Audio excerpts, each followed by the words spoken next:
Assalamualaikum warahmatullahi wabarakatuh. Salam sejahtera buat Sobat Lin Whitening dimanapun berada. Oke, Bim akan lanjutkan cerita Yechen-nya. Tapi seperti biasa, bantu tekan tombol like dan berkomentar juga. Terima kasih sesudah dan sebelumnya. Alhamdulillah, terima kasih kepada Tuhan yang telah menekan tombol like. Oke, kita lanjutkan saja ceritanya. Bab 1681 sampai bab 1685. Ketika Ye Chen masuk ke dalam mobil, semua orang di keluarga Ye terlihat sangat tertekan, dan bahkan Ye Zongquan pun merasa tidak nyaman.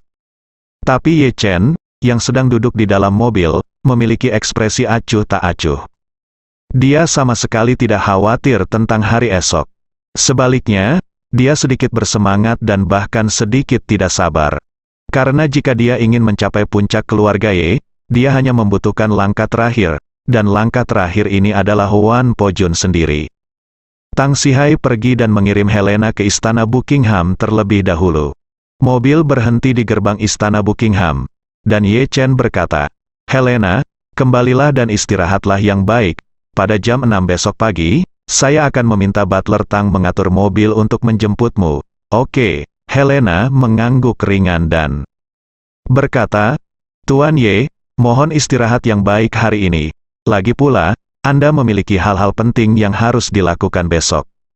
Ye Chen tersenyum sedikit dan berkata, "Saya mengerti. Jika Anda butuh sesuatu, hubungi butler Tang." "Baiklah, Tuan Ye," kata Helena dengan hormat. Dia mengangguk dan berkata, "Jika tidak ada hal lain yang harus dilakukan, saya akan keluar dari mobil dulu, oke?" Melihat Helena keluar dari mobil-mobil dan memasuki hotel, Ye Chen berkata kepada Tang Sihai, "Pelayan Tang, ayo pergi." "Baik, Tuan." Tang Sihai keluar dari hotel dan bertanya kepada Ye Chen dengan hormat, "Tuan, seberapa yakin Anda tentang hari esok?" Ye Chen berkata dengan tenang, "Nilai penuh." Tang Sihai tersenyum sedikit terkejut, tetapi segera kembali normal, dan bertanya dengan bingung, "Lalu mengapa kamu memberitahuku bahwa kamu hanya setengah yakin, Ye?" Chen tersenyum dan berkata, "Saya tidak bisa membiarkan dia tidur terlalu nyenyak malam ini, dan saya tidak bisa membiarkan dia tidur terlalu nyenyak malam ini. Anggota keluarga Ye lainnya tidur terlalu nyenyak." Berbicara tentang ini, Ye Chen mendengus dan berkata, "Saya harus membuat mereka gelisah dan terombang-ambing, sehingga mereka dapat bertahan dalam periode terpanjang, tergelap, dan paling tak terlupakan dalam hidup mereka, malam.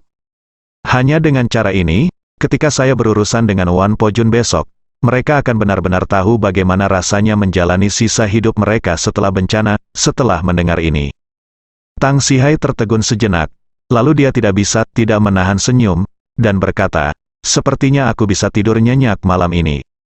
Ye Chen sedikit mengangkat sudut mulutnya dan berkata sambil tersenyum, "Tidur nyenyak, tapi jangan biarkan anggota keluarga Ye yang lain tahu." Tang Sihai mau tidak mau bertanya lagi, "Tuan, apakah Anda serius ingin membantu Helena mendapatkan kembali tahta?" "Iya." Ye Chen mengangguk dan berkata, "Sangat mudah untuk membantu Helena mendapatkan kembali tahta. Anda hanya membutuhkan paling banyak setengah pil peremajaan. Sudah cukup untuk membuat neneknya rela menyerahkan tahta kepadanya." Saat dia berbicara, Ye Chen berkata dengan emosi, "Untuk seorang lelaki tua yang hampir mati sekali, begitu dia bisa kembali ke hidup, siapa Olivia dan siapa Ratu, yang mulia, semuanya awan. Tidak ada yang membuat mereka lebih gila daripada bisa membuka mata lagi dan melihat dunia." Tang Sihai mengenal Ye Chen lebih baik daripada semua orang di keluarga Ye. Dia sudah lama mendengar tentang pil peremajaan. Mendengar solusi Ye Chen, dia merasa lega, tetapi dia tidak bisa menahan diri untuk tidak berkata, "Tuan, pil peremajaan sangat berharga, dan Anda dan Helena bukanlah saudara. Mengapa Anda begitu menjaganya?" Ye Chen melihat keluar jendela. Berkata dengan tenang, bisnis domestik keluarga Ye hampir mencapai puncaknya. Langkah selanjutnya tentu saja adalah berkembang di luar negeri. Selain itu, grup pelayaran laut tempat saya bekerja sama dengan Su Ziyu juga membutuhkan sumber daya dan hubungan Eropa. Jika Helena mewarisi tahta, akan lebih mudah bagi kita di Eropa di masa depan. Saat dia berkata, dia menambahkan, Dan Anda juga tahu bahwa ada banyak negara dengan monarki konstitusional di Eropa. dan keluarga kerajaan ini yang telah kehilangan kekuatan mereka suka berpelukan untuk kehangatan dan mencari tempat tinggal. Temukan rasa kehadiran. Dengan bantuan Helena, kita dapat dengan cepat menjalin hubungan kerjasama yang baik dengan keluarga kerajaan Eropa ini, dan perkembangan masa depan kita akan lebih efisien. Tang Sihai mengangguk segera dan berkata, Tuan Muda memiliki pandangan ke depan yang bagus. Di masa depan, keluarga Ye akan ada di tangan Anda. Ye Chen tersenyum acuh tak acuh dan bertanya kepadanya, ngomong-ngomong, Butler Tang, Wan Po-jun dan ayahnya, Wan Liancheng, pasti menjadi bagian dari aliansi anti-Ye saat itu, kan? Ini lebih dari sekadar anggota. Tang Sihai buru-buru berkata, Wan Liancheng didukung oleh Su Soudao. Dia mematuhi kata-kata Su Soudao dan jelas merupakan anggota tulang punggung aliansi anti-Ye. Begitu, Ye Chen berkata sambil tersenyum, lalu. Itu Wan Po-jun seharusnya sangat menghormati Su Soudao, bukan? Tang Sihai berkata, secara teoritis, seharusnya begitu. Bagaimanapun, Su Soudao adalah dermawan keluarga Wan saat itu. Tanpa dukungannya, Wan Liancheng tidak akan ada, mampu sukses di Yanjing. Itu bahkan tidak masuk hitungan.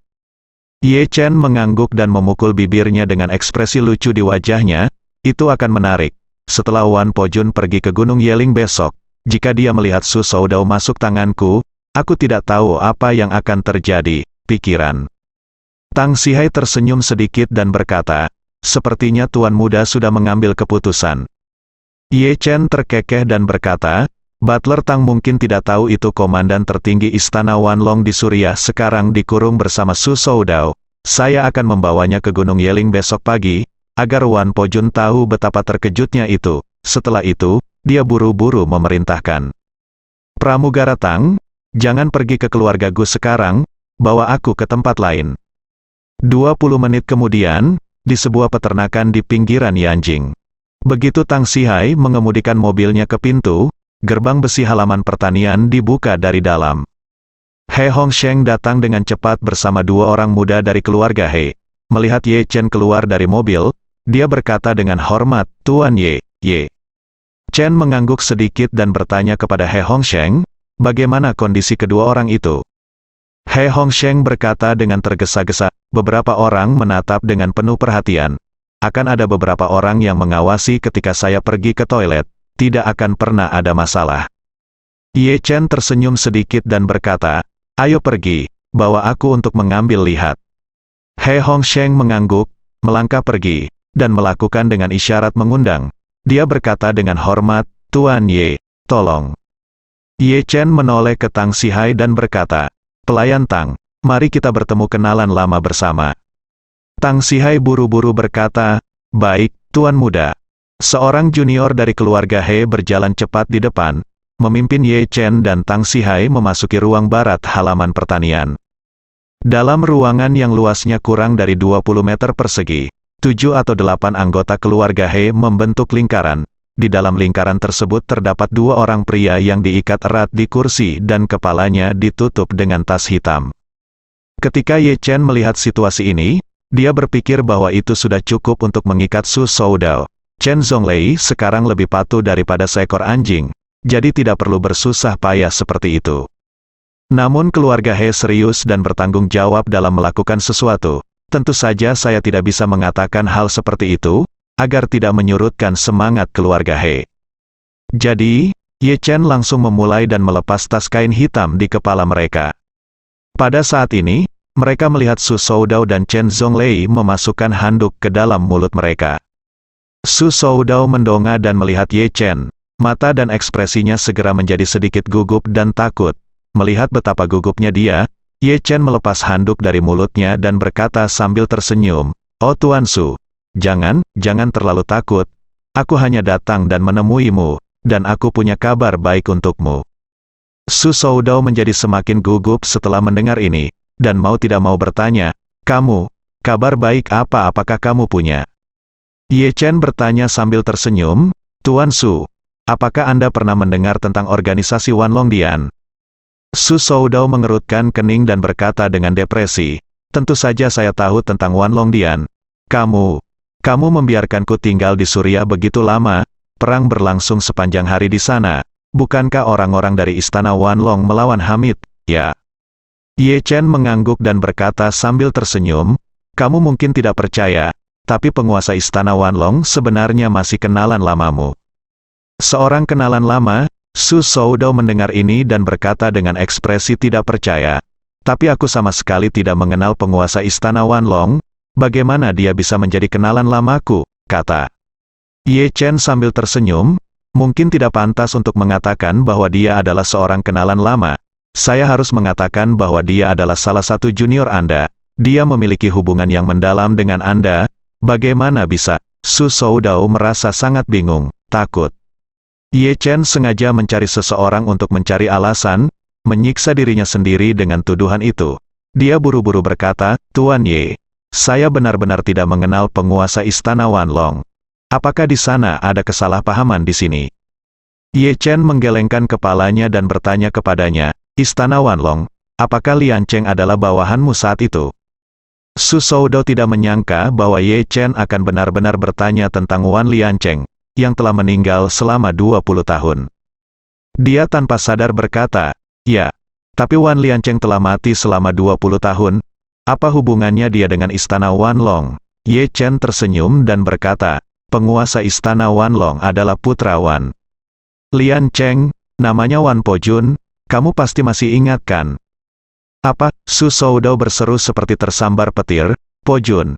Dia benar-benar menjadi penguasa Istana Wanlong. Iya. Ye Chen bertanya sambil tersenyum, bagaimana? Apakah kamu terkejut dan bersemangat saat mendengar berita ini? Apakah kamu merasa seolah-olah kehidupanmu yang suram sedang mekar dengan cahaya saat ini? Su Soudao tidak bisa menahan panik ketika dia melihat mata Ye Chen terlihat sedikit main-main. Mendengar bahwa Wan Pojun adalah Master Wanlong Hall yang terkenal, dia sangat gembira di lubuk hatinya. Karena pemikiran pertamanya adalah sekarang dia mendapat dukungan dari Istana 10.000 Naga yang kuat, kebebasannya akan segera kembali. Namun, melihat ekspresi Ye Chen tidak menunjukkan rasa takut sama sekali, mau tak mau dia merasakan detak jantungnya. Dia berpikir dalam hati, mengapa Ye Chen tersenyum begitu aneh? Apakah dia sama sekali tidak takut dengan Istana Wanlong? Memikirkan hal ini, dia tiba-tiba melihat ke arah Chen Zhonglei di sampingnya, dan dia segera mendapatkan jawabannya di dalam hatinya. Bagaimana mungkin Ye Chen takut dengan Istana Wanlong? Istana Wanlong baru saja kehilangan seorang raja perang dan lebih dari 16.000 tentara bayaran di tangannya. Chen Zhonglei begitu kuat sehingga dia bahkan tidak melawan Ye Chen. Dengan kekuatan Ye Chen, bagaimana dia bisa menganggap serius Istana Wanlong? Su Soudao langsung menjadi lebih dekaden memikirkan hal itu. Tampaknya saat cahaya harapan menyala, ia langsung padam. Ye Chen melanjutkan saat ini, kamu dan Wan Pojun tidak bertemu satu sama lain selama 20 tahun, kan? Iya. Su Soudao mengangguk dan berkata, setelah ibunya bunuh diri, aku selalu ingin dia mengambil dia pulang untuk diadopsi. Tetapi tiba-tiba, dia dibawa ke luar negeri terlebih dahulu, dan aku tidak pernah menemukannya lagi. Ye Chen tersenyum sedikit dan berkata sambil bercanda, kalau begitu aku akan membiarkan kalian berdua pergi besok. Mari kita bertemu paman dan keponakan yang telah bersama selama 20 tahun dan mengenang masa lalu. Ketika Su Soudao mendengar ini, dia bertanya dengan gugup, Pojun, apakah dia datang ke Tiongkok? Ye Chen mengangguk dan tersenyum, dan berkata, ini lebih dari sekedar datang ke Tiongkok. Dia menjadi lebih menjanjikan. Hari ini, orang-orang sebenarnya mengirim lebih dari 100 peti mati ke keluarga Ye. Mereka mengatakan bahwa keluarga Ye harus memindahkan peti mati orang tuanya ke Gunung Yeling pada jam 8 besok pagi. Kalau tidak mereka akan dihancurkan. Keluarga Ye penuh dengan orang. Saat dia berbicara, Ye Chen memikirkan sesuatu dan berkata, oh, ngomong-ngomong, dia juga meminta peti mati orang tuaku dan setengah dari peti mati keluarga Ye. Aset berdasarkan nama. Apakah menurut Anda dia cukup menjanjikan? Setelah mendengarkan ini, Su Soudao merasakan otaknya berdengung. Dia tidak tahu kenapa, tapi melihat penampilan Ye Chen saat ini, dia sudah menyimpulkan dalam hatinya bahwa Wan Pojun akan dikalahkan besok. Jadi, dia tanpa sadar berseru, Tuan Ye, Pojun. Dia pasti memiliki dendam terhadap keluarga Ye karena kematian orang tuanya. mohon pertimbangkan juga bahwa dia sedang membalas dendamnya orang tua. Jangan berpengetahuan seperti dia. Ye Chen mengangkat alisnya dan bertanya sambil tersenyum, apa, kamu tidak terlalu menganggapnya tinggi? Ketika Su Soudao mendengar pertanyaan Ye Chen, dia tidak bisa mau tidak mau tersenyum pahit dan berkata, kemampuan Tuan Ye, saya tahu. Setelah mengatakan itu, dia melihat ke arah Chen Zhonglei di sampingnya dan berkata sambil tersenyum masam, bukankah ini salah satu dari 4 raja perang Istana Wanlong? Konon dialah yang kekuatannya kedua setelah Po Jun. Tapi di depan Tuan Ye, dia mungkin tidak bisa bertahan dalam pertemuan tatap muka. Dari sudut pandang ini, Po Jun hanyalah belalang di depanmu. Tuan Ye, Ye Chen tersenyum sedikit, memandang Chen Zhonglei di samping, dan bertanya kepadanya, Chen Zhonglei, apa kekuatan Tuan Istanamu? Chen Zhonglei berkata dengan hormat, Tuan Istana adalah prajurit bintang 8, dan kekuatannya jauh lebih tinggi daripada milikku. Ye Chen mengangguk dan bertanya, lalu menurutmu siapa yang lebih kuat di antara kita berdua? Chen Zhonglei tanpa pikir panjang, dia berkata, kamu harus lebih kuat. Meskipun kekuatanku tidak sebaik itu Tuan Istana, setidaknya aku bisa bersaing langsung dengan Tuan Istana selama puluhan ronde, tapi aku tidak berdaya di depanmu. Untuk waktu yang lama, kesadaran Chen Zhonglei telah dihalangi oleh Ye Chen. Sebagian besar pada saat itu, dia tidak bersungguh-sungguh dengan apa yang dia lakukan atau katakan.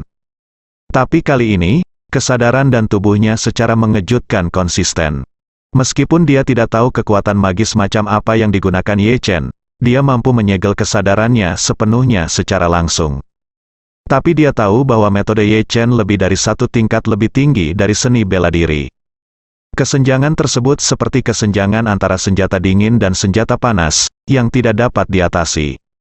Ye Chen mendengarkan apa yang dikatakan Chen Zhonglei, mengangguk dan tersenyum. Tidak mudah bagi prajurit bintang 8. Wan Po Jun pasti telah menanggung banyak kesulitan dalam 20 tahun terakhir untuk mencapai level ini, bukan? Chen Zhonglei mengangguk. Berkata, penguasa aula adalah seorang jenius seni bela diri yang langka di dunia, dan dia memiliki bimbingan leluhur di belakangnya. Titik awalnya jauh lebih tinggi daripada kebanyakan praktisi seni bela diri. Selain itu, master dari aula ingin membalaskan dendam orang tuanya. Untuk tujuan ini, dia berlatih 3 kali di musim dingin. 9. Berlatih selama 18 jam sehari selama musim panas. Hanya setelah 20 tahun saya memiliki kekuatan yang saya miliki hari ini. Ye Chen tersenyum dengan tenang dan berkata, saya menanggung penghinaan dan menanggung kesulitan selama 20 tahun. Pada akhirnya, saya hanya ingin menggendong orang tua saya. Peti matinya datang untuk mati. Jadi kalau dipikir-pikir, nasibnya sungguh menyedihkan. Setelah itu, dia memandang Su Soudao dan berkata sambil tersenyum, Tuan Su, mohon istirahat yang baik malam ini. Saya harus bangun pagi-pagi besok untuk bertemu dengan keponakan Anda, jadi saya tidak akan mengganggu Anda. Su Soudao tidak bisa menahan diri untuk tidak gemetaran. Segera, Ye Chen memandang He Hongsheng dan memerintahkan, Tuan He, kirim mereka ke Gunung Yeling sebelum jam 7 besok pagi. Saya akan menunggu di Gunung Yeling saat itu. He Hongsheng segera menggenggam tangannya dan berkata dengan hormat. Tuan Ye, tolong jangan khawatir. Saya pribadi akan mengirim kedua orang ini ke Gunung Yeling besok pagi. Ye Chen mengangguk dan tersenyum sedikit. Terima kasih atas kerja keras Anda. Lusa, Ye Chen akan memberi Anda banyak uang, hadiah. Su Soudao dia berkata dengan panik. Tuan Ye, Po Jun tidak tahu wajah aslimu di Lusan. Tolong biarkan dia hidup besok karena dia hanya ingin membalaskan dendam orang tuanya dan memiliki keadaan yang meringankan. Ye Chen mencibir. Dia berkata, Tuan Su, jika Anda melakukan sesuatu yang salah, Anda harus menanggung konsekuensinya. Anda telah hidup selama 50 tahun. Apakah Anda tidak memahami kebenaran ini? Setelah mengatakan itu, Ye Chen berkata lagi, jika kamu tidak memimpin dalam membangun aliansi anti-Ye, sekarang kamu harus yakin bahwa istri dan anak-anakmu akan berada di ranjang yang panas alih-alih dikurung di sini olehku. Su Soudao berkata dengan gugup. Tuan Ye, bukan itu yang saya maksud. Saya hanya berpikir bahwa anak Po Jun tidak akan memiliki kehidupan yang mudah, dan dia juga dapat dimengerti bahwa dia sangat ingin membalaskan dendam orang tuanya. Ye Chen berkata dengan dingin, kedua orang tuanya meninggal karena bunuh diri. Jadi balas dendam apa yang bisa dia lakukan? Selain itu, jika dia ingin membalaskan dendam orang tuanya, dia akan melepaskan orang tuaku. Grave. Apa ini? Sebelum aku membunuhnya besok, aku akan melakukannya, injak kepalanya dan tanyakan siapa yang mengajarinya ini. Su Soudao sangat ketakutan sehingga dia ingin mengatakan sesuatu. Tetapi ketika kata-kata itu keluar dari bibirnya, dia segera menelannya kembali. Dia tahu bahwa Wan Pojun telah memprovokasi Ye Chen terlalu teliti kali ini. Dapat dimengerti jika anak ini datang langsung ke keluarga Ye dan menghadapinya dengan gong dan genderang, atau berkompetisi.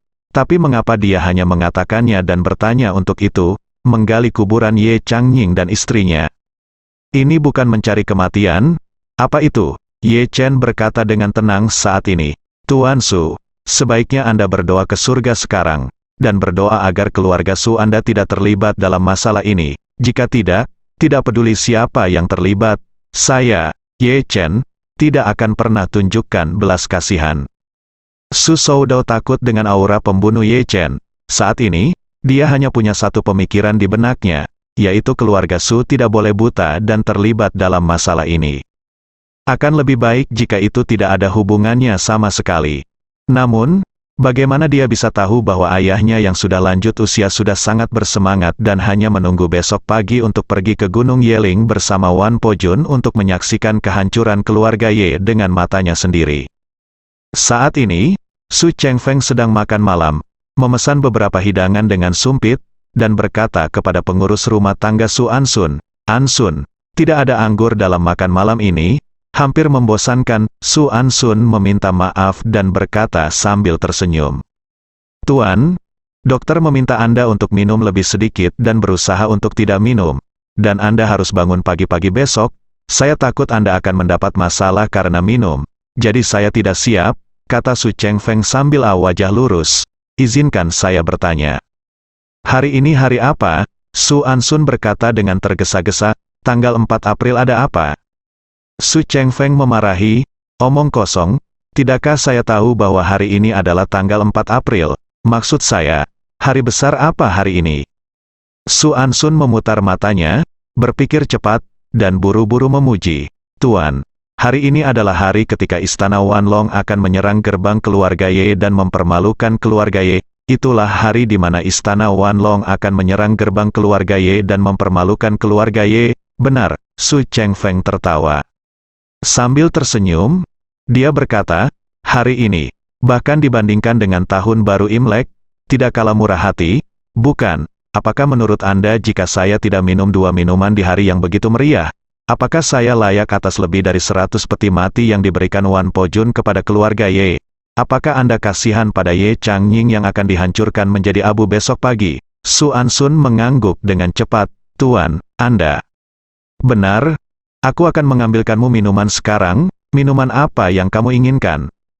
Su Chengfeng merasa puas sekarang. Dia mengangguk dan berkata sambil tersenyum, "Ambil mau teh terbaik, dan bawakan aku secangkir ekstra. Aku harus meminumnya untuk Ye Changnying." Hahaha. Su Ansun buru-buru mendapatkan mau teh terbaik. Dan di saat yang sama, dia juga membawakan 2 gelas wine Mao Tai.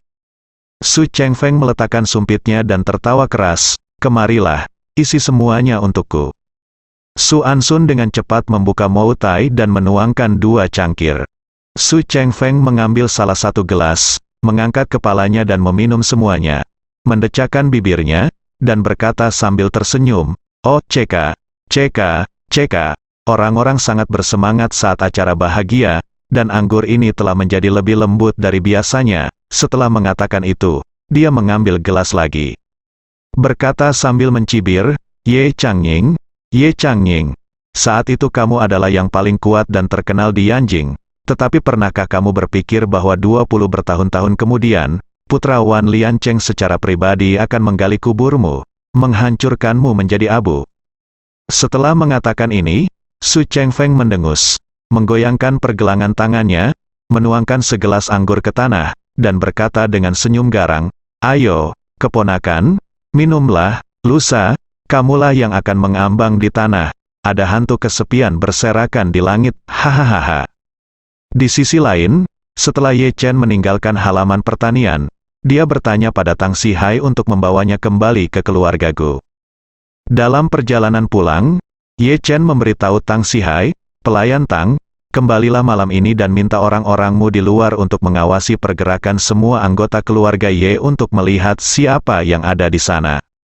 Menyelinap diam-diam di malam hari untuk membeli kain kafan, setiap kali seseorang keluar, kirim saja seseorang untuk mengawasi saya dan ambil beberapa foto sebagai bukti. Setelah saya menangani Wan Po Jun itu besok, saya akan menyelesaikan buku besar dengan mereka, Tang Sihai berkata tanpa ragu-ragu. "Oke, Tuan Muda, saya akan melakukannya sekarang. Atur." Ye Chen mengangguk dan bergumam. Orang tua dan muda dari keluarga Ye telah menjalani kehidupan yang baik terlalu lama, dan tulang mereka menjadi terlalu lunak. Setelah ini waktu, mereka harus dilatih dan dilatih. Tang Sihai berkata dengan hormat, "Tuan, lusa, Anda akan menjadi dewa keluarga Ye. Dengan Anda di sini, orang-orang ini tidak akan pernah berani melakukan kesalahan." Setelah itu, Tang Sihai berkata lagi, "Dan, lusa, kamu juga akan menjadi dewa seluruh negeri. Di mata semua keluarga, keberadaan yang tidak dapat dicapai. Sama seperti ayahmu saat itu." Ye Chen melambaikan tangannya dan berkata dengan serius, "Pastikan untuk memblokir berita tentang hari esok dan jangan biarkan identitas saya tersebar ke dunia luar. Saya belum melapor pada saat itu." Tang Sihai tampak bingung dan berkata, "Tuan, jika Anda telah mengalahkan istana 10.000 naga, kenapa kamu tidak memanfaatkan kesempatan sempurna ini untuk secara langsung mengumumkan identitasmu dan menyatakan dirimu sebagai kepala keluarga Ye?" Ye Chen berkata dengan serius, "Istana 10.000 naga saja tidak memiliki pengaruh nyata kecuali jumlah penduduknya yang besar. Lihatlah keluarga-keluarga Yahudi terkemuka di Wall Street di Amerika Serikat. Mereka dapat mengendalikan perekonomian sebagian besar dunia dan dapat dengan mudah mengambil keuntungan darinya. Aturan keuangan telah menghancurkan konstruksi ekonomi suatu negara selama 20 tahun. Mampu menggunakan Kongres untuk memobilisasi ratusan ribu tentara dan kelompok tempur kapal induk untuk melancarkan serangan terhadap suatu negara adalah kekuatan sebenarnya. Berbicara tentang hal ini, Ye Chen menghela nafas dan berkata, keluarga Rothschild, yang tersebar luas di dunia barat, adalah raksasa, jadi saya ingin bersembunyi di kegelapan dan merasakan bagian bawah mereka. Dimengerti, Tang Sihai segera berkata, saya akan membawa orang-orang bersamaku besok. Segel Gunung Yeling terlebih dahulu, dan tidak ada yang akan diizinkan masuk kecuali mereka yang berasal dari keluarga Ye dan Istana Wanlong. Ye Chen bertanya kepadanya, pelayan Tang, berapa banyak orang-orang tersedia untuk Anda di Yanjing sekarang? Tang Sihai sedang sibuk, berkata, kembali ke Tuan Muda, saya masih memiliki hampir 100 orang yang dapat diandalkan di bawah komando saya, siap untuk dikirim kapan saja. Ye Chen bertanya dengan rasa ingin tahu. Kenapa banyak sekali? Istana Wanlong melontarkan kata-kata kasar kali ini, bukankah mereka lolos? Tidak, Tang Sihai berkata dengan hormat, kami semua telah menerima bantuan besar dari ayahmu. Harapan terbesar kami saat kami berkumpul bersama-sama adalah untuk membalaskan dendam ayahmu. Kami tidak akan ragu bahkan untuk mengorbankan hidup kami. Sekarang seseorang mencoba mengganggumu. Kedamaian di belakang ayahmu, kami telah lama bersiap untuk berjuang sampai akhir. Bagaimana kami bisa melarikan diri sebelum pertempuran? Setelah itu, Tang Sihai berkata lagi, Anda mengenal beberapa dari orang-orang ini, dan beberapa dari mereka masih bersembunyi di Institut Kesejahteraan Jinling saat itu. Setelah mereka mundur dari Jinling dengan tertib, sekelompok orang yang berpura-pura menjadi staf panti kesejahteraan juga kembali ke Yanjing. Banyak orang di sini seperti saya, lebih tua, tetapi ada juga beberapa yang semuda Anda, bahkan lebih muda dari Anda. Ye Chen bertanya dengan bingung, karena mereka semua orang tua ayahku. Bagaimana bisa ada seseorang yang lebih muda dariku? Tang Sihai menjelaskan, beberapa dari mereka diselamatkan dengan bantuan ayahmu, anak yatim piatu, serta anak-anak dari bawahan lama ayahmu lainnya. Jika bukan untuk ayahmu, kebanyakan dari mereka pasti sudah lama meninggal. Termasuk aku, hidup kita semua diberikan oleh ayahmu. Berbicara tentang ini, Tang Sihai berkata dengan emosi, ayahmu telah pergi selama bertahun-tahun. Alasan mengapa kami tidak meninggalkan keluarga Ye adalah untuk menunggumu kembali." Ketika Ye Chen mendengar ini, dia tidak hanya penuh haru, tapi juga penuh kekaguman. Dan kekaguman pada ayahnya, seseorang telah meninggal selama hampir 20 tahun. Namun masih banyak orang yang rela mati demi dia. Hal ini menunjukkan bahwa ketika ayahnya masih hidup, dia sudah pasti adalah orang yang baik dan hebat. Sambil menghela nafas, Tang Sihai sudah memarkir mobilnya di depan rumah Gu. Tang Sihai keluar dari mobil, membukakan pintu untuk Ye Chen, dan berkata dengan hormat, "Tuan, istirahatlah yang baik malam ini dan isi ulang baterai Anda. Masalah sepele lainnya akan diurus di masa depan, oke?" Ye Chen sedikit mengangguk. "Tang, kamu telah bekerja keras, pengurus rumah tangga, dan kamu harus beristirahat dengan baik ketika kembali." "Terima kasih, Tuan Muda, atas perhatianmu." Setelah Ye Chen mengucapkan selamat tinggal kepada Tang Sihai, segera saat dia memasuki rumah Gu Qiuyi bergegas keluar. Dia berlari ke Ye Chen dengan mata merah, memeluk Ye Chen, dan tersedak dengan menyedihkan, "Saudara Ye Chen, aku ingin pergi ke Gunung Yeling bersamamu besok." Ye Chen melihat matanya merah karena menangis, tidak bisa membantu. Tetapi bertanya, "Ada apa? Apakah kamu masih menangis seperti ini?" Gu Qiuyi tersedak dan berkata, "Saudara Ye Chen, tidak lama setelah kamu pergi hari ini, ayah mendengar bahwa Istana Wanlong ingin merepotkanmu, jadi dia berada di luar.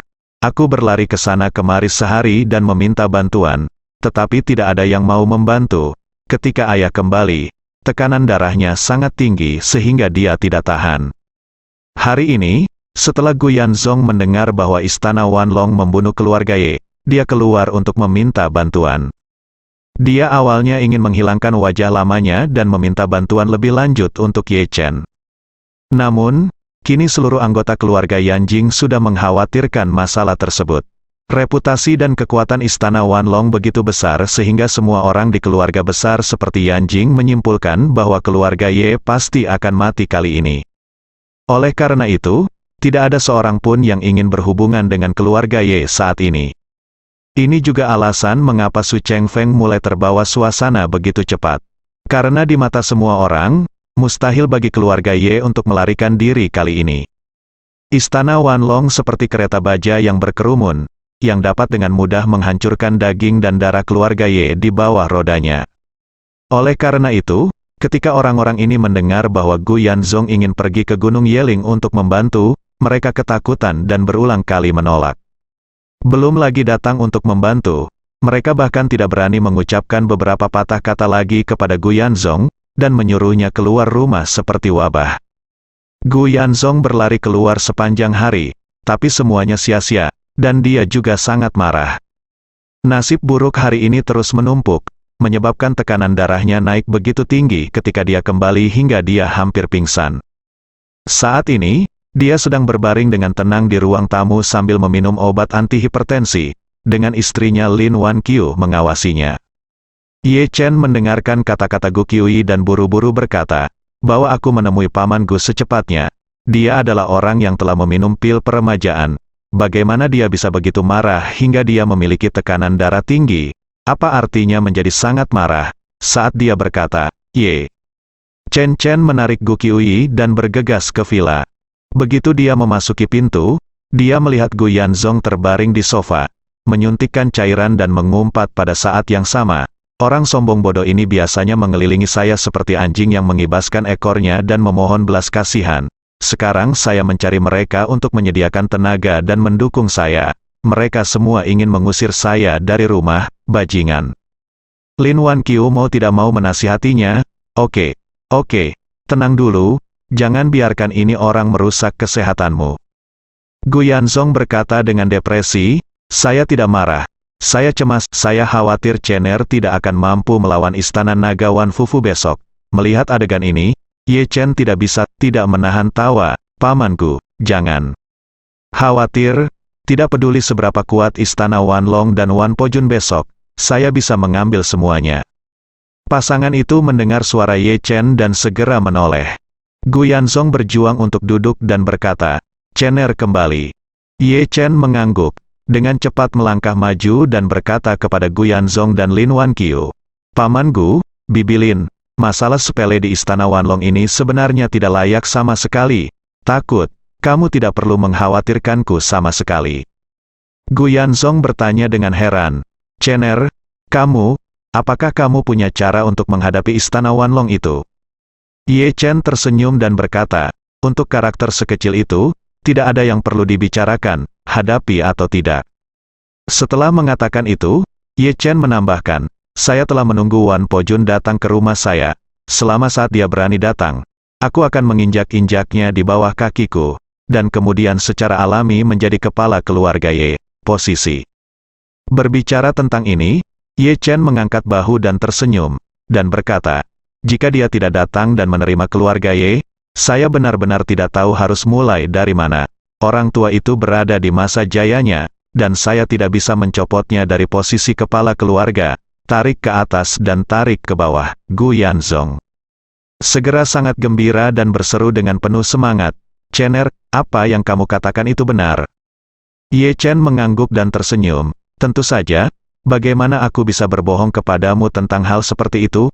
Kamu tidak ingin aku menjadi kepala keluarga Ye, mewarisi warisan ayahku, dan kemudian meneruskan keluarga Ye. Seperti kata pepatah, itu tidak dapat dibangun tanpa kehancuran. Jika keluarga Ye tidak dalam krisis apapun, bagaimana mereka bisa rela membiarkan saya duduk di posisi kepala keluarga? Apa? Jadi, cara terbaik adalah menghancurkan lalu berdiri. Dan Wan Pojun ini adalah palu yang akan membantuku menghancurkan keluarga Ye. Setelah mendengar kata-kata Ye Chen, Gu Yanzong tertegun selama beberapa detik, dan kemudian tanpa sadar bertanya, Chener, istana 10.000 naga ini sebenarnya sangat kuat. Ia memiliki puluhan ribu orang di bawah komandonya. Sulit bagimu untuk mengalahkan 4 orang hanya dengan satu tinju. Apalagi begitu banyak orang. Ye Chen tersenyum dan berkata, Paman Gu, jangan khawatir. Istana Wanlong memang memiliki banyak orang. Tetapi kebanyakan dari mereka adalah tentara bayaran yang mereka bayar untuk disewa. Jika sesuatu terjadi di atas, orang-orang ini akan segera bubar. Dan inti mereka yang sebenarnya tim hanya sekitar 100 orang, jadi tidak ada yang perlu ditakutkan. Setelah mengatakan itu, Ye Chen menambahkan, selain itu, mereka tidak berani membawa banyak orang ke Tiongkok secara besar-besaran, paling-paling, mereka bisa hanya menyelinap di sekelompok tulang punggung, itu saja. Gu Yanzong berkata lagi, saya mendengar bahwa hampir semua tulang punggung mereka adalah ahli seni bela diri. Dan beberapa adalah ahli seni bela diri yang sangat top. Bisakah Anda mengatasinya? Ye Chen tersenyum dan berkata, saya berperang melawan Istana Wanlong di Timur Tengah beberapa waktu lalu, yang secara tidak langsung menyebabkan mereka kehilangan ribuan nyawa, dan lebih dari 10.000 orang ditangkap. Di antara mereka, kekuatan 4 Raja Perang adalah yang kedua setelah Wan Pojun. Salah satu dari mereka tidak berbeda dengan pecundang di depanku. Aku telah menangkapnya dan membawanya ke Yanjing.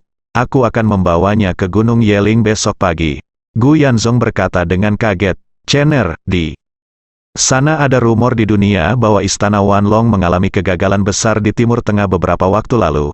Apakah masalah ini ada hubungannya denganmu? Ye Chen mengangguk dan tersenyum, hampir dapat dikatakan bahwa sebagian besar kegagalan mereka adalah ini hadiah dariku. Gu Yanzong tercengang setelah mendengar ini, dan setelah beberapa saat, dia berharap bisa melihat ke langit dan tersenyum. Segera, dia tertawa keras dan berkata, hahaha, hebat, dengan cara ini, Istana Wanlong bukanlah musuh sama sekali. Ia hanya mempertaruhkan nyawanya untuk melakukan perjalanan ribuan mil untuk mengantarkan bantal ke Chener. Kami adalah pasukan sahabat. Setelah mengatakan itu, dia mengeluarkan jarum infus dari pergelangan tangannya, melambaikan tangannya ke Lin Wan Qiu dan berkata, sayang, cepat, siapkan makanan dan minuman, saya ingin minum bersama Chener, aku ingin satu malam ini. Kamu harus menunggu sampai kamu mabuk. Lin Wan Qiu juga sama bersemangatnya, tetapi dia tidak menyangka suaminya, setelah menyuntikkan obat antihipertensi, akan mencabut jarumnya dan bersiap untuk minum. Jadi dia tersenyum tak berdaya dan berkata, kamu sedang diinfus, bagaimana kamu bisa minum? Tanpa diduga, Gu Yanzong berseru dan membalas, minum. Kamu harus minum, ini jauh lebih menyenangkan daripada tahun baru Imlek, bagaimana kamu bisa jujur tanpa minum anggur? Apa yang Gu Yanzong tidak ketahui adalah Su Chengfeng berpikiran sama saat ini. Malam itu, tiba-tiba gerimis mulai turun di Yanjing. Di tengah hujan musim semi yang sunyi ini, banyak orang yang menderita insomnia, dan banyak orang yang mabuk. Orang pertama yang mabuk adalah Su Chengfeng yang tua. Tidak mungkin, dia terlalu bahagia malam ini. Setelah keluarga Su mengalami pukulan hebat dan hancur satu demi satu, dia akhirnya mengantarkan momen yang menyenangkan. Karena dia telah ditekan terlalu lama sebelumnya, dia sudah sedikit terbawa suasana saat ini. Su Ansun meminum lebih dari setengah botol Maotai yang dibawanya, dan menuangkan sisa setengah botol ke cangkir demi cangkir, dan memberikannya kepada Ye Changying. Dia berkata bahwa dia ingin menghormati Ye Changying dari keluarga Ye, tapi nyatanya itu hanya untuk memuaskan kesenangan yang ada di lubuk hatinya. Di akhir minuman, Su Chengfeng melihat kembali dirinya sendiri dan Su Ansun diam-diam bergegas kembali ke Yanjing sendirian. Tidak ada anak, cucu atau kerabat di sekitarnya, dan dia merasa sangat sedih. Dia minum beberapa minuman lagi, menangis dan tertawa untuk waktu yang lama, dan akhirnya kehilangan rasa mabuknya dan tertidur, dan dikirim kembali ke kamar oleh Su Ansun. Dan Wan Pojun juga mabuk, karena besok pagi, dia akan mengeluarkan peti mati orang tuanya dari kuburan leluhurnya dan membawanya ke Gunung Yeling, maka dia berencana untuk bermalam di depan kuburan orang tuanya. Setelah 20 tahun menanggung penghinaan, dia akhirnya ingin membalaskan dendam orang tuanya. Dia begitu bersemangat hingga dia meminum beberapa kilogram minuman keras berkekuatan tinggi di depan kuburan orang tuanya. Awalnya, dengan kekuatannya, dia dapat sepenuhnya memaksa semua alkohol keluar dari tubuhnya melalui kekuatan internal, tetapi dia tidak melakukannya karena dia benar-benar ingin mabuk. Di sisi lain, Gu Yanzong juga sedang mabuk berat hingga hampir pingsan. Ye Chen lah yang membantunya kembali ke kamar tidurnya dan Lin Wan Qiu. Dia sangat bahagia malam ini, setelah khawatir sepanjang hari, takut sepanjang hari, dan merasa frustasi sepanjang hari. Tiba-tiba ia mendapat kabar baik dari Ye Chen. Perasaan turun dan naik ini membuatnya sangat bersemangat. Lin Wan Qiu merawat Gu Yanzong sebelum dia tertidur. Gu Qiuyi memegang tangan Ye Chen dan menolak untuk melepaskannya dalam waktu lama di ruang tamu. Ye Chen membujuknya untuk pergi tidur, tetapi dia menolak melakukannya dan bersikeras untuk bersandar di bahu Ye Chen di sofa. Dia berkata dengan cara ini dia selalu bisa merasakan kehadiran Ye Chen. Karena dia takut ketika dia bangun, Ye Chen akan meninggalkan rumah dan pergi ke Gunung Yeling sendirian. Ye Chen tahu bahwa gadis ini peduli padanya, jadi dia melepaskannya. Jadi, keduanya duduk di sofa dan mengobrol tentang masa lalu sampai Gu Qiuyi tidak tahan lagi dan tertidur lelap. Ye Chen hanya duduk di sofa dan membiarkan Gu Qiuyi bersandar padanya. Dia tidak bergerak atau tertidur sepanjang malam. Dia sama sekali tidak memikirkan Wan Pojun. Dia hanya memikirkan bagaimana dia bisa mewarisi warisan ayahnya dan membuat keluarga Ye mencapai puncak dunia di masa depan. Meskipun dia hanya tahu sedikit tentang situasi di luar negeri, dia selalu merasa jalan lebar mulai terbentuk, tinggal menunggu dia benar-benar berangkat.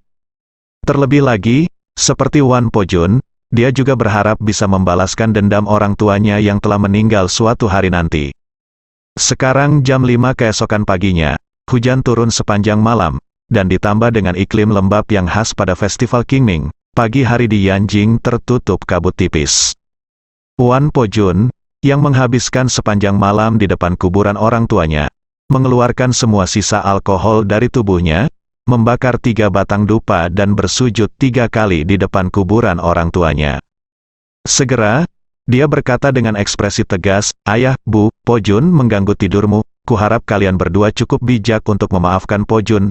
Hari ini, aku akan memindahkan kalian berdua ke Gunung Wanling, di mana akan menjadi tempat peristirahatan baru kalian." Saat dia berbicara, matanya berkaca-kaca, dan dia tersedak oleh isak tangis. "Ayah, Bu Pojun pasti akan membalaskan dendam kalian berdua hari ini. Taruh Ye Changying itu pada kalian berdua. Tulang-tulangnya hancur di depanku, kuharap kalian berdua roh di surga dapat melihatnya." Segera, Wan Pojun berdiri dan berkata kepada orang-orang di sekitarnya, "Bersiaplah untuk mengangkat peti mati itu." "Saya patuh, Tuan Istana." Orang-orang di sekitarnya Satu persatu, semua mengenakan pakaian berkabung serba putih. Saat ini, seperti Wan Po Jun, mereka adalah anak berbakti dari keluarga Wan, dan mereka akan mengawal peti mati orang tua Wan Po Jun sampai ke Gunung Yeling. Untuk adegan hari ini, Wan Po Jun secara khusus menyewa rombongan teater yang berspesialisasi dalam barang-barang putih dan berangkat bersama tim tepat pukul 7. Pada pukul 6, peti mati orang tua Wan Po Jun telah diangkat dengan hati-hati dari tanah dan dibersihkan oleh Wan Po Jun sendiri. 8 prajurit bintang 5 Wan Long Dian akan segera mengikat kedua peti mati tersebut dengan tali rami yang tebal. Kemudian kedua peti mati tersebut akan diangkat oleh mereka bertiga dan mendaki ke Gunung Yeling. Ye Chen, yang terjaga sepanjang malam, tidak merasakan kelelahan apapun saat ini. Tubuhnya dipenuhi dengan energi spiritual yang kuat, yang membuatnya penuh percaya diri. Tepat pukul 6, ponsel Gu Qiuyi berdering di kepalanya. Setelah tidur semalaman di bahu Ye Chen, dia langsung terbangun seperti tersengat listrik. Kemudian dia melihat Ye Chen masih di sampingnya, jadi dia menghela nafas, lega dan bertanya, "Saudara Ye Chen, kapan kamu bangun?" Ye Chen sedikit tersenyum, "Saya baru saja bangun." Gu Qiuyi buru-buru berdiri, menggerakkan tubuhnya yang agak kaku, dan bertanya kepadanya, "Saudara Ye Chen, kapan kamu berangkat hari ini?" Ye Chen melihat waktu dan tersenyum. "Cepat, Butler Tang akan menjemputmu dalam 20 menit. Saya akan tiba di Gunung Yeling sebelum jam 7. "Oke," Gu Qiuyi buru-buru berkata, "kalau begitu saya akan mandi sekarang." Pada saat ini, Gu Yanzong dan istrinya juga keluar. Meskipun Gu Yanzong mabuk tadi malam, dia bangun pagi-pagi sekali hari ini dan dalam keadaan bersemangat. Melihat Ye Chen, Gu Yanzong berkata sambil tersenyum, "Chener, apakah kamu siap?" Ye Chen tersenyum dan berkata, "Selalu siap." Gu Yanzong mengangguk dan berkata dengan penuh semangat, "Kalau begitu Bibi Lin dan aku akan menemanimu. Kamu pergi ke Gunung Yeling bersama-sama." Gu Qiuyi memandang ayahnya dan berseru, "Ayah, aku ikut juga." Gu Yanzong berkata sambil tersenyum, "Kamu harus bertanya pada Chener tentang ini, aku tidak peduli." Gu Qiuyi buru-buru memeluk Ye Chen. Dia mengulurkan tangannya dan berkata dengan genit, "Saudara Ye Chen, tolong bawa aku ke sana." Ye Chen mengangguk dan berkata, "Kamu boleh pergi. Tetapi kamu harus patuh dan tetap di sisiku sisi jujur. Ingat apakah kamu di sini." Gu Qiuyi berkata dengan penuh semangat, "Ingat, ingat Saudara Ye Chen. Jangan khawatir, aku akan berada di sisimu." Ye Chen tersenyum sedikit, "Oke, cepat mandi, mobil akan sampai di sana dalam 20 menit, ini dia." Pada saat ini, "Hai keluarga, semua orang di keluarga Ye tidak tidur tadi malam." Jawaban, setengah, Ye Chen membuat Ye Zongquan terjaga sepanjang malam. Meskipun Tang Sihai tidak khawatir, dia sangat bersemangat sehingga dia tidak bisa tidur sekejap pun sepanjang malam. Tadi malam, Ye Changkong, Ye Changyun dan yang lainnya diam-diam mendiskusikannya. Mereka semua takut Tuan Ye akan marah di Gunung Yeling hari ini dan kemudian bertengkar fatal dengan Wan Po Jun. Oleh karena itu, mereka mengirim Ye Hao keluar semalaman untuk membeli sejumlah pakaian berkabung, dengan maksud untuk membawanya ke Gunung Yeling. Rencana mereka adalah jika lelaki tua itu benar-benar menolak mengaku kalah, semua orang akan langsung berganti pakaian berkabung, langsung membelot, dan pada saat yang sama menyetujui semua tuntutan Istana Wanlong. Apapun yang terjadi, hidup adalah hal yang paling penting. Ye Zongquan tidak memiliki keyakinan di dalam hatinya, jadi dia hanya bisa memanggil semua orang ke Gunung Yeling terlebih dahulu dan menaruh semua harapannya pada Ye Chen. Pada pukul 6.20, Ye Chen masuk ke mobil Tang Sihai, dan ketiga anggota keluarga Gu menuju ke Gunung Yeling bersama dengan Gu Yanzong mengendarai mobil lain. Setelah mengemudi, Tang Sihai berkata kepada Ye Chen, "Tuan, tadi malam, Tuan Feng dan Tuan Hao, serta paman dan bibi keempat Anda, semuanya menyelinap keluar dengan tenang. Orang-orang saya mengikuti dan menemukan bahwa mereka semua berasal dari tempat yang berbeda. Saya membeli berbagai jumlah pakaian berkabung." Ye Chen terkekeh dan berkata, "Oke, setelah saya berurusan dengan Wan Po Jun, saya akan menghukum keturunan yang tidak bermoral ini di depan leluhur keluarga Ye, Tang." Sihai lalu dia berkata, "Tuan, ada satu hal lagi. Itu adalah anggota keluarga Ye di Istana Buckingham. Mereka telah melarikan diri satu demi satu sejak kemarin sore, dan sekarang pada dasarnya mereka semua sudah pergi. Ye Chen mengangguk ringan dan tidak berkata apa-apa. Dia berkata dengan acuh tak acuh. Ini semua diharapkan, tidak apa-apa, saat saya mengambil alih keluarga Ye, saya akan menyelesaikan masalah ini dengan mereka. Setelah mengatakan itu, Ye Chen bertanya lagi, ngomong-ngomong, Butler Tang, bagaimana dengan hal-hal lain ini? Apakah ini cabang dari keluarga Ye? Tentu saja, Tang Sihai berkata dengan tergesa-gesa, sebagian besar bisnis mereka terkait dengan keluarga Ye, dan sebagian besar dari mereka adalah pemasok atau distributor kami, setidaknya setengah dari mereka. Keuntungan di atas semuanya berasal dari grup Ye. Ye Chen mengangguk puas dan berkata, itu akan jauh lebih mudah. Dalam masyarakat saat ini, tidak banyak orang yang masih peduli dengan kehormatan keluarga. Jadi mereka harus menghentikannya dalam hal keuntungan, leher untuk membuat mereka patuh. 6.45, pagi hari setelah hujan terasa agak dingin. Ye Chen mengambil mobil Tang Sihai dan melaju ke gerbang Gunung Yeling. Saat ini, di luar gerbang, lebih dari 30 pria paruh baya dengan rambut beruban, berseragam jas hitam, berdiri dalam 3 baris di tengah jalan. Di antara lebih dari 30 orang, yang tertua tampaknya berusia di atas 60 tahun, dan yang termuda tampaknya berusia di atas 40 tahun. Ekspresi mereka serius dan khusyuk, dan pada saat yang sama mereka sedikit memandang kematian. Ketika mobil Tang Sihai tiba, sekitar 30 orang itu segera pindah ke kedua sisi untuk memberi jalan. Ye Chen tiba-tiba menemukan bahwa di antara 30 orang di luar, salah satunya sebenarnya adalah Direktur Rumah Kesejahteraan Jinling yang asli. Nama belakang direkturnya adalah Zhang, dan dia juga salah satu bawahan Tang Sihai. Tidak lama setelah Ye Chen masuk ke panti asuhan, dia dipindahkan ke panti asuhan sebagai direktur. Dia tidak pergi sampai beberapa waktu yang lalu dan bekerja di pos tersebut, hampir 20 tahun. Mengenali Dekan Zhang, Ye Chen bertanya kepada Tang Sihai, pelayan Tang, apakah ini semua bawahan ayahku saat itu, Tang? Sihai mengangguk, ya, mereka semua. Ye Chen sedang sibuk berkata, hentikan mobilnya dengan cepat. Tang Sihai segera menghentikan mobilnya. Sebelum Tang Sihai turun untuk membukakan pintu untuknya, Ye Chen sudah membuka pintu dan berjalan keluar.